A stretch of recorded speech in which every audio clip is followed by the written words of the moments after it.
नमस्कार साथियों। तो मैं आपकी विधायक की हैसियत से आपके सामने मुखातिब हूँ। अभी विधायक नहीं बना हूँ, लेकिन मैं ये मान के चलता हूँ कि मैं विधायक हूँ और मेरा काम है आप लोगों की सेवा करना, आपकी सेवा करना, न कि खुद की सेवा में लग जाना। चलिए, तो हम अपनी शुरुआत करते हैं। पहले देखते हैं कुछ आंकड़े जो कि गवर्नमेंट ने काफ़ी उल्टे पुल्टे बताए हैं। तो मैं गवर्नमेंट से कुछ चीज़ पूछना चाहता हूँ और मैं आप लोग कुछ बताना चाहता हूँ ताकि आप भी सवाल पूछें। सबसे पहले तो नीति आयोग के हैं डॉक्टर पॉल। नीति आयोग के डॉक्टर पॉल ने ये पहले ही घोषणा कर दी थी कि 16 मई को कोरोना चला जाएगा। 16 मई को तो कोरोना गया नहीं और कोरोना के साथ तो कई सारे इश्यूज जुड़ रहे हैं।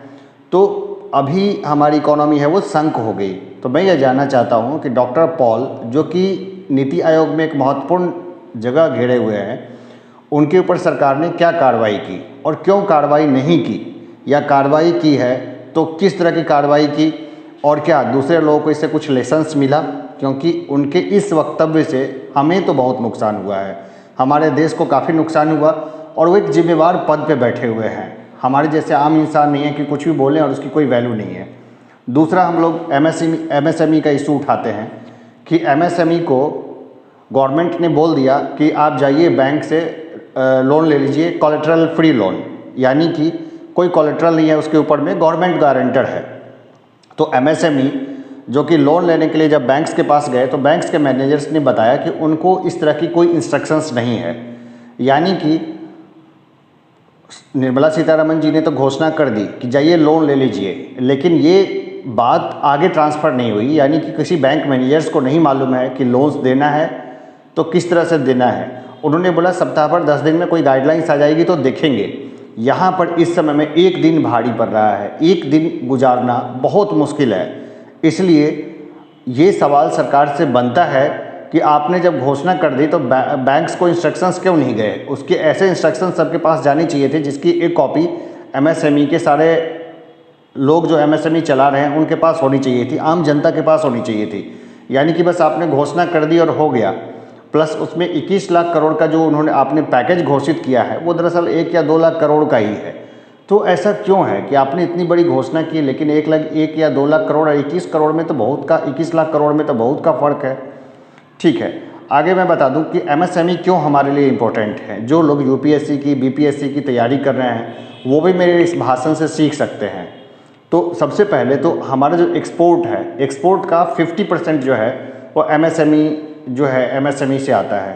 एक्सपोर्ट एमएसएमई 50% तक करता है। दूसरा, हम देखते हैं एम्प्लॉयमेंट जनरेशन में एमएसएमई बहुत टॉप का है, यानी 90% एम्प्लॉयमेंट जनरेशन जो है वो एमएसएमई कर रहा है आज के डेट में।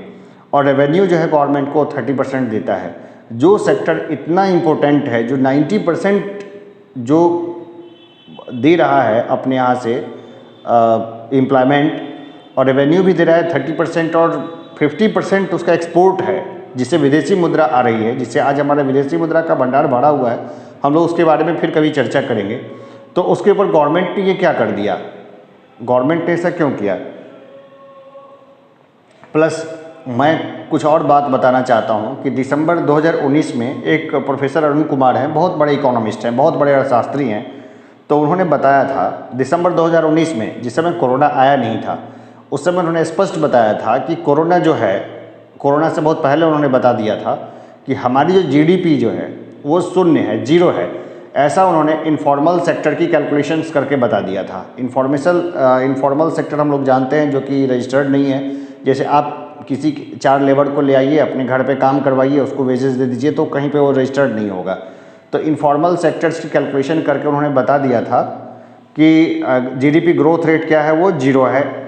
और गवर्नमेंट उस समय बोल रही थी कि हमारी जीडीपी की ग्रोथ रेट है वो 4.5% है। तो गवर्नमेंट जो ऐसे फेक डेटा देती है वो गलत है। आप कम से कम सच तो बोलिए। अगर किसी बीमारी के बारे में अगर सच नहीं पता होगा तो उसका इलाज कैसे होगा। प्लस हमारे पॉलिटिशियंस को समझना पड़ेगा कि जीडीपी क्या है, जीएनपी क्या है और ये कैलकुलेशंस क्या होती है, जीडीपी, जीएनपी, एनएनपी, ये सब कैलकुलेशंस क्या होती है। तभी तो वो कुछ ऐसी नीति बना पाएंगे जिससे आम लोगों का भला हो। लोग चलते चलते रोड पे मर गए, ट्रेन्स में मर गए, लोगों की हालत ख़राब हो गई। बस सरकार का ये प्लस पॉइंट ये है कि आज अगर दिल्ली के मज़दूरों की जो समस्या है, बहुत बड़ी प्रॉब्लम, वो ट्विटर पर नहीं है, फेसबुक पे नहीं है, उनकी आवाज़ उठाने के लिए बहुत कम संगठन है। उसी तरह गांव में ग्रामीण क्षेत्र के जो लेबर हैं उनकी और दिल्ली की लेबर की प्रॉब्लम जो है वो दोनों एक दूसरे से जुदा जुदा है और वो मिल के काम भी नहीं कर रहे हैं। ये सरकार का भी बेनिफिट है। लेकिन देखिए, आप जो भी सेंसिटिव जगह पे बैठे हुए हैं, इन सब चीज़ों को समझिए। इन सब चीज़ों को समझना बहुत ज़रूरी है कि एमएसएमई को सरकार ने जानबूझ के क्यों डूबने दिया, क्यों सरकार एमएसएमई को डूबने दे रही है।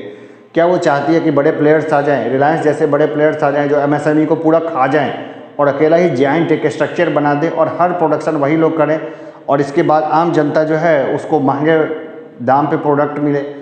सरकार क्या चाहती है? जो कंप्लीट कंपटीशन का जो कॉन्सेप्ट है वो ख़त्म हो जाए।